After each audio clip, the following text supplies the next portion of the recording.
Hi, welcome to Promo Insiders, an ASI media podcast that covers the issues that matter most to the promotional products industry. I'm Chris Ruvo for ASI, and today I'm joined by a couple of colleagues to discuss a true first that ASI research has executed in the promo world. But before we get into that, here's a quick word from our sponsor. SNS Activewear and Alpha Broder are integrating to become the premier partner for the apparel industry. With one website, one purchase order, over 100 beloved brands, and 14 distribution centers, you can streamline your ordering and operations while being able to hit free freight faster than ever. Benefit from 1 to 2 day shipping with the lowest error rate in the industry, and leverage combined net term limits to benefit your business like never before. Starting May 30th, the Alpha Broder website will be retired. However, customers will now have one login, one experience, and everything they need all at ssactivewear.com. Okay, welcome back. Today I'm joined by Michelle Bell, ASI Senior Vice President of Content and Global Alliances, and Nate Kucsma, ASI Senior Executive Director of Research. Michelle and Nate were, along with key partners as we'll hear, the driving forces behind the first ever study of the promotional products market in South Africa, the nation with the African continent's largest national economy.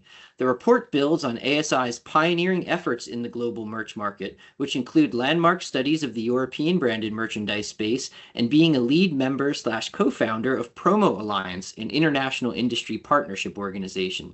The South African study is sweeping, you might say, offering insight into top-selling promo products, the most lucrative end markets for sales, margins, distributor operations, sourcing practices, and more, all specific to South Africa. All right, Michelle, Nate, thank you for joining me after that long preamble. Let's let's get into questions here. Thank So I you, guess, Chris. You're so good at this. You should do all of these. oh, well, thank you. I think I'll unvolunteer myself for that. But anyway, I think the big question, one of the big questions, at least for me, when I first heard you guys were interested in pursuing this, was just why? Can we give people some context on why undertake a study of the South African promo market in particular? And Michelle, do you want to get us going? Sure. I'm gonna kick a lot of the nuts and bolts over to Nate because he really did all of the heavy lifting here. But the genesis, Chris, Mhm. is that I met the owners and founders of Amrod, who is the largest by far supplier in South Africa and Africa, um, about 20 years ago at the PSI show. So Amit Brill and Gabby Bricker are the two co-CEOs of Amrod. And they had reached out to me and said, we saw what you and Nate did with the EU studies, Mhm. and we would love to have something like that for South Africa because, Chris, it's important to remember, for as big as that continent is, and it certainly has a vibrant promotional products industry, they Mhm. have no ASI there. They have no association there. They Mhm. don't have anything like that. So there's no one, they don't have trade shows there. So there's no one doing data collection for them. There's no one helping with resources. So it was smart of Gabby and Amit to reach out. And they said, we've seen what you've done with the EU study that, Nate now does every year. If we work with you, can you do that for our industry? And really, that's Mhm. how it started. And of course, went to Nate because I knew he'd have to do all the heavy lifting because, journalists, not good with math, not good with numbers. Not good with writing.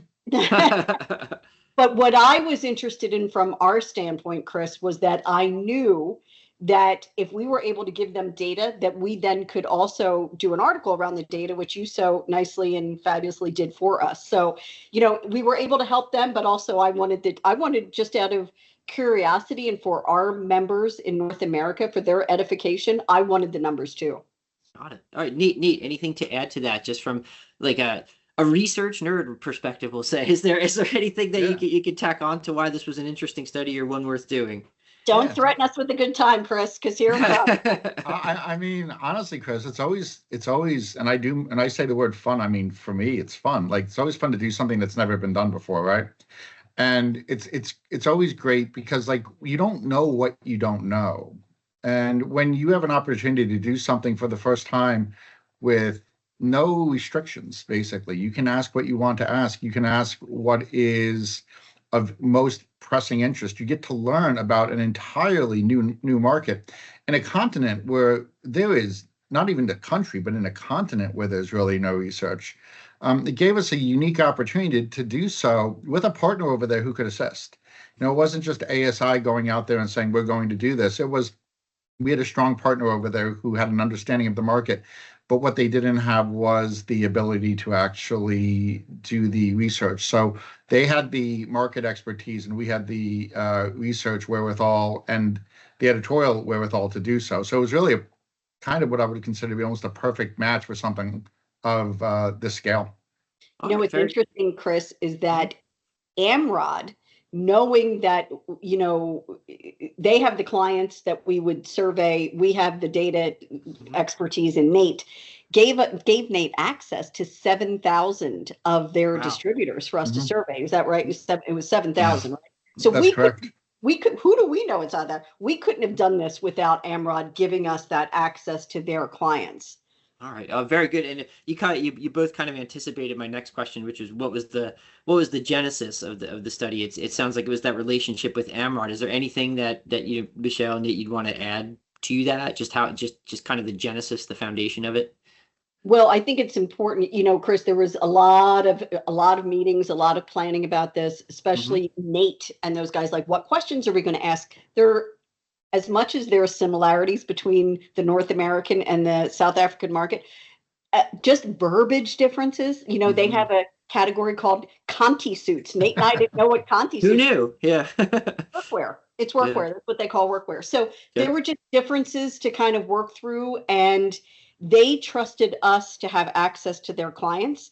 And we trusted them that they would let us handle the data. And to their credit, the Amrod people, once they gave us access to their clients, they stepped out of it because they didn't want, you know, it was anonymous. We promised the people filling out the surveys that the responses were anonymous. Amrod kind of stepped back and let Nate really do the data collection. And now I'm going to pipe down and let Nate talk.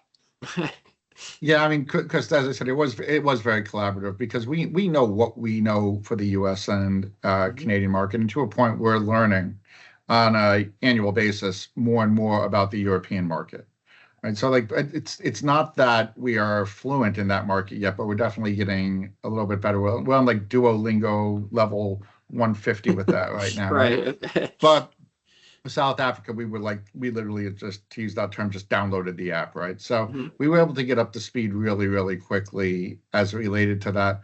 And as Michelle said, there's similarities. Listen, no matter where you are, no matter what market you're in, no matter what country, what language you speak, you're still selling promotional products. You're selling apparel and you're selling hard goods. But man, there are certainly some uniqueness between the markets, and we definitely saw that between the two markets of North America and South Africa.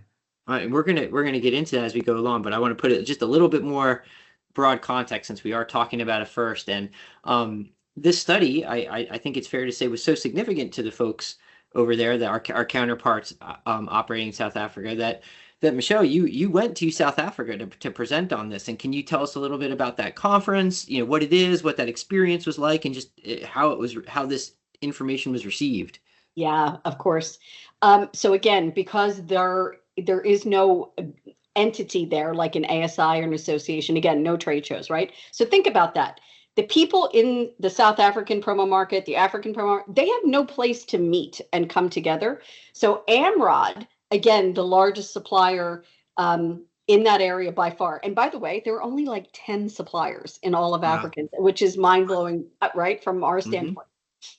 So Amrod is this huge supplier. Think of it like, you know, kind of like a hit or a poly concept with apparel also thrown in there. So they really have all of that.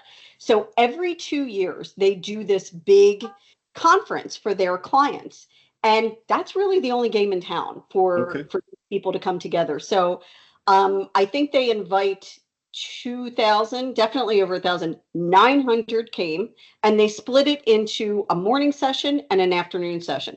So for the morning session, I think there were like 400 people. In the afternoon session, 500. So I did one of the two keynotes for the morning and the afternoon.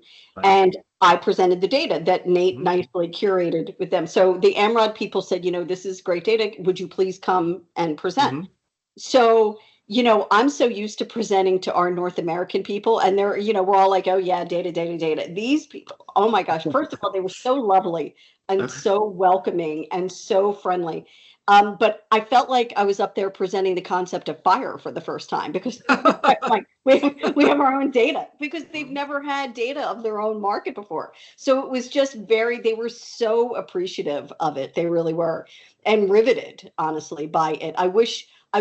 Well, look, it was the first time we did it. I would like to have been able to do more, and we could talk about that in a little while. But they were just very interested in it. And we gave them, the Amrod folks, I said, please take the data, take the report that I presented and give it to everybody. Give it to everybody who was, and they love that as well. Okay, yeah, they love the openness of it. I think, as you say, they just loved having this information on a macro level that had not existed before. So with that stage set, Nate, I kind of want to go to you for this one. I think this is very much in your wheelhouse. What, in your opinions, were some of the most important findings of the study? I referenced a bunch of stuff there that I touched on in the intro, but just what stood out for you as especially relevant? So there's a couple of things. One, the market's different in so much that there's a lot of very small companies that are operating in it from a distributorship point of view. Right there, I mean, these are what I would consider to be, by North American standards, like companies that are just getting into the industry. So there's certainly a lot of what I would consider to be opportunity in the market. Like there's clearly companies that are entering into this market on a very regular basis. It's we always talk about the low barriers to entry in the U.S. I think that the same certainly applies within the South African market. The importance of apparel in this market cannot really be overstated, right? The many of the leading categories are apparel, and we see that in the U.S. where T-shirts is the number one category for sure. But then we have a lot of other ones, like we have drinkware, we have headwear, we have bags, we have writing instruments. The first three categories, I believe, were all apparel categories, and they take up a large percentage of it.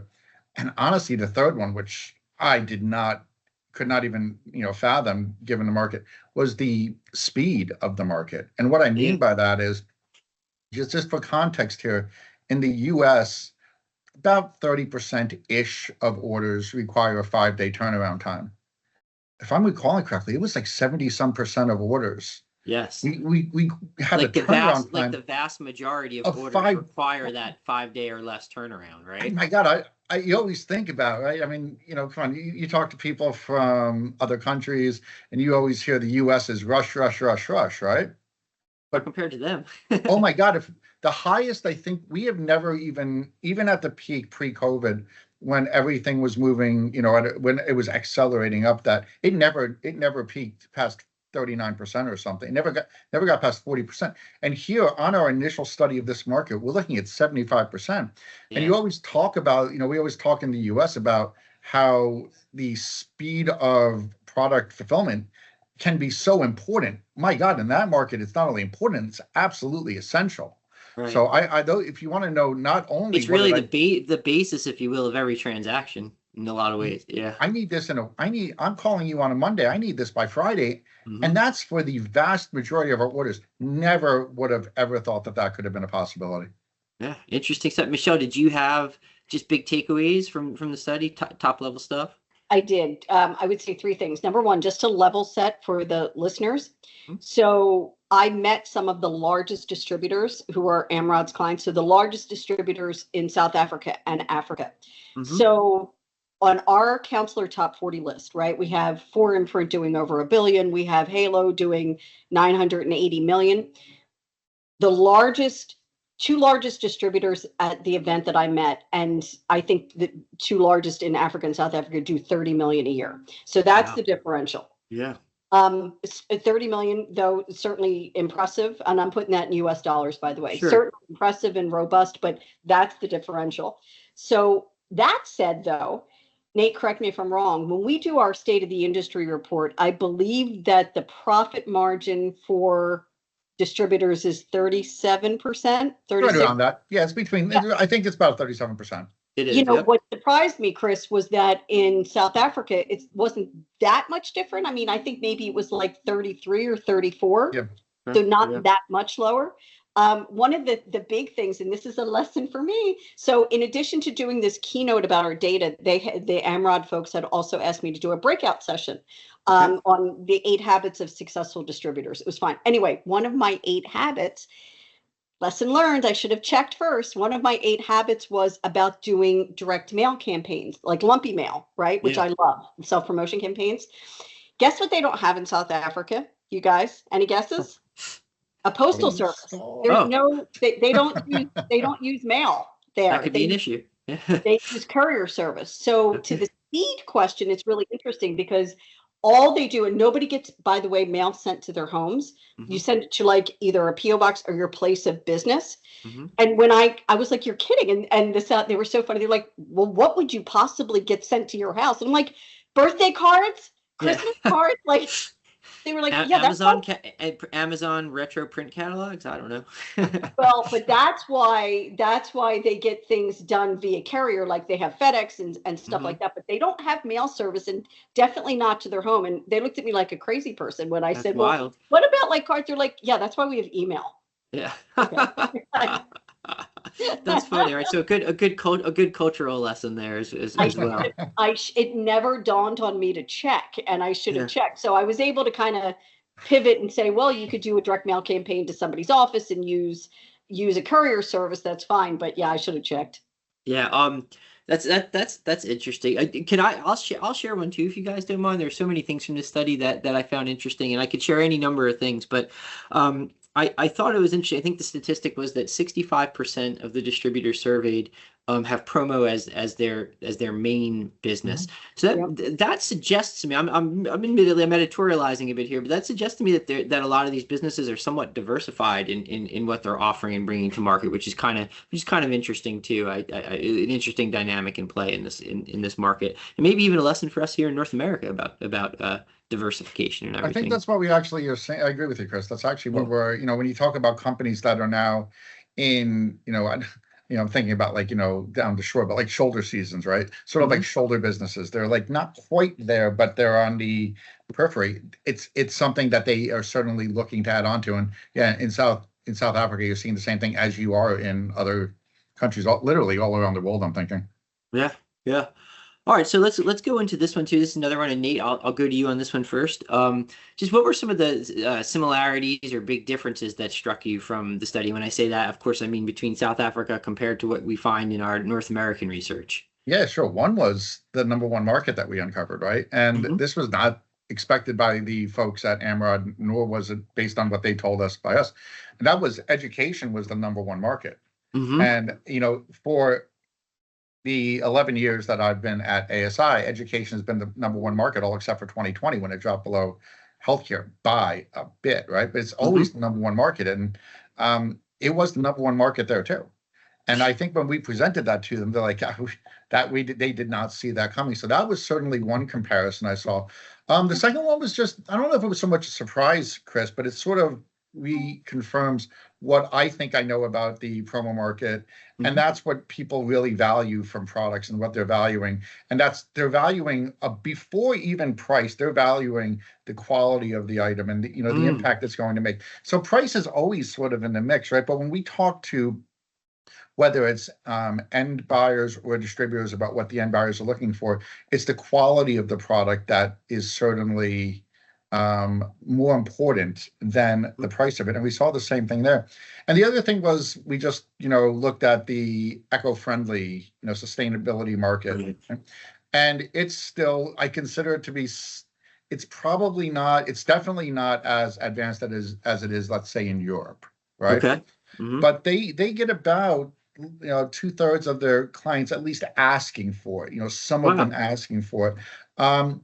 And I think that's not necessarily mean that they're buying it, right? But it's, only a small percentage are always asked. They're saying, oh yeah, all my clients are. So it's only a small percentage. But I think that just goes to show that there's a movement there as well. But it's going to be somewhat muted over time. It's going, ebb and flows. Like nothing, that's not something that's going to go in a straight line. I think we're seeing that in a lot of the markets, right? There's a lot of talk about it, but it's not going to be like every year it's going to tick up. And I think that what you're seeing there is we were able to set a baseline for not only that, but for all of these numbers, so that when we go back and look at this again, we can say, okay, here's where it was. Now here's where it's going, and you can start to hopefully see trends on that. Interesting. How about you, Michelle? Just things that, and it can be similarities or differences, just things that struck you between the two geographic markets. Obviously, Chris, some of their markets are very region specific. So, Mhm. we don't often on our list in the US see mining as Right? Sure. they have Yeah. mining, agriculture.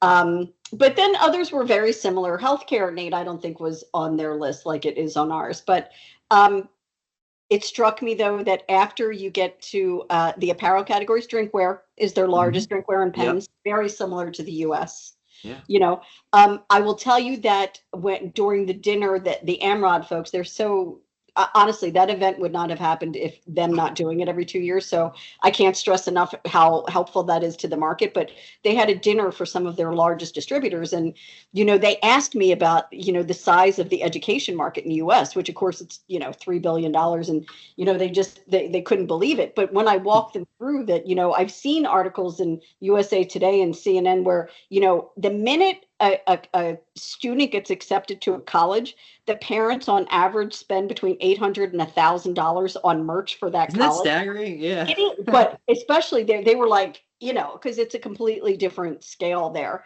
Yes. So I would say similarities that did not surprise me, and then others I thought, well, that's interesting and very specific to the area, to South Africa and Africa. Those are all great. You guys said a lot of the ones I would have said. I'd like to add just one or two. Yeah. One is that I think, and this was pretty striking, and maybe if any South African distributors are listening, a nudge of opportunity. I think it was only 5% of distributors offer company web stores. Nate, I think I have that stat just about right.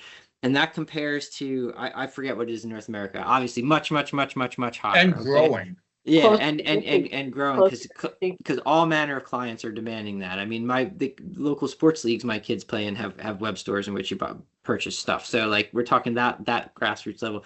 So only 5% in South Africa, and that's not a knock on South Africa. It's just a different market and a different way of doing business, and maybe a chance if you're a distributor there to if you can find a way to begin offering this to get a leg up on competition. One Chris, one of it was one of the facts that people were like Amit, who is one of the owners of Amrod. Like when we Mhm. looked at the data, he was like, "That can't be right. That seems too high." And I'm like, "Well, the data is the data, and Yeah. I said in America, it's very much a thing, and print on demand is feeding into that, and Hmm. the cost of it, it's very cost effective to do it, and businesses are expecting it for their clients, for their employees to have access to stores. So it's just a cultural shift there. Like, as we all know, there's real opportunity, but yes, it's a very small amount. That's one of those things, Chris, when I presented that data, people in the audience, I mean, riveted. It was like, oh, okay, Yeah. like this could be an opportunity. Yeah, cool. And that's interesting to know. I'd be seizing on that stat if I was a distributor operating in South Africa. I'll say that. And then just one other thing that struck me, in a good way, I think it was 56% of distributors had higher revenue in 2024 than they did in 2019. And of course, we compared those years because that's the last 2019 was the last full pre-COVID year, and 2024 I felt all right, we're kind of officially out of it fully by that point. So you're seeing significantly over half of distributors doing better, and I think a quarter were still lower. So it suggests there's pretty widespread recovery, but not necessarily entirely for everybody sharing in that yet. So I thought that was an interesting stat, as well. Let me jump on to one other one here, guys. Just we're talking about South Africa, and I'm gonna just say I'm a distributor. I don't know, pick a state in North Carolina. Why should I care about this study, and how can I use it to my advantage? Nate, what would you say to that, to the North American or the American distributor, as to why this study is relevant for them? I would say it's just interesting because you can understand that not every market around the world that deals with promo is like yours, and you're going to learn new things and maybe see new opportunities from these other markets. So you always, I think that if you're a distributor in the US, I've heard before in focus groups before that, oh my God, I've heard, and this can be sometimes in back-to-back focus groups. One I can hear, there's so much business I can't keep up, and the other one I can say, I can hear, oh my God, it's so hard to get new clients, and it's Mhm. just it's both can be true, Right. but it just depends on your perspective. I always feel like you don't want to live in you don't want to exist, especially in run a business, without being exposed to as many things as are possible. And this is an opportunity to really get a handle on what a market looks like that is so different from yours, but that can still give you keys on understanding that there are so many similarities, not only between the US market and the South African market, but also see what you can learn. Michelle mentioned earlier about Conti suits, right? Mhm. Who in this room knew what a Conti suit was, ever heard that term, right? So much so that when I sent the survey for proofing, it was flagged by one of our colleagues as being a mistake, Oh right? boy.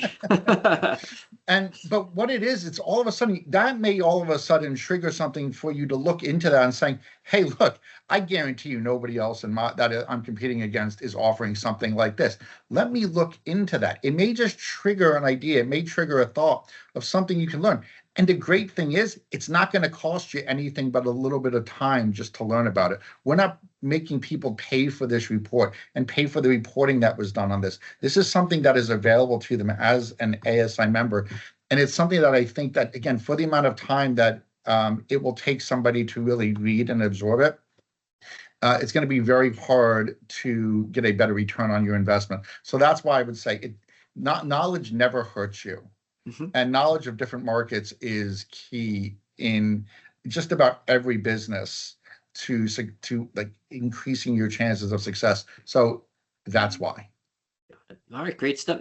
Michelle, what would your answer to that question be? And to repeat it, just like why is this relevant to distributors on this side of the Atlantic where we are? So, Chris, here's what I would say. When I was in South Africa, I was posting on LinkedIn that I was there and why. Hmm. I have gotten emails from 10, 11 US distributors asking me for contacts in South Africa. Right. Either they want to be in contact with Amrod to Hmm. help them with an order that they need placing because they have a client in that region, Hmm. or they want to partner with one of the distributors that I met that maybe can help them with business. And I am reminded yet again of how much more global the Hmm. world is becoming and how much more international distributors' clients are becoming. So, as one said to me the other day, I have a client who has a piece of business in South Africa, and I don't want to lose that business. Mm. I don't want. So, can you put me in contact with the Amrod folks? Can you put me in contact with a distributor that you really liked and is reputable and ethical? There, that way I can build a partnership. Probably like 10 or 11 people just in Wow. the time I've been back. So that to me, that's why it's valuable. Yeah, I'd build on that, and I agree with both of what you say. And I really build on that the industry is becoming more global for the simple reason that clients' demands are becoming more global. You have larger companies that are operating across continents, across countries, and if you are knowledgeable in each geographic market that company might be operating in, you can service them better and maintain that business, and at the end of the day, make more money and encourage their loyalty to you. So I think studies like this help our distributors in the promotion and products industry do just that, be that knowledgeable, informed source for their clients that are operating overseas. And Mhm. actually, I lied. I did have one more question for you. Sorry, guys. You've been so generous with your time. That's I okay. appreciate it. A pleasure. Just one more here, and that's kind of pull the camera back a little bit beyond just the South Africa study. ASI has been focused on the international promo market for a while, but I think it's fair to say our focus has been intensifying in recent years.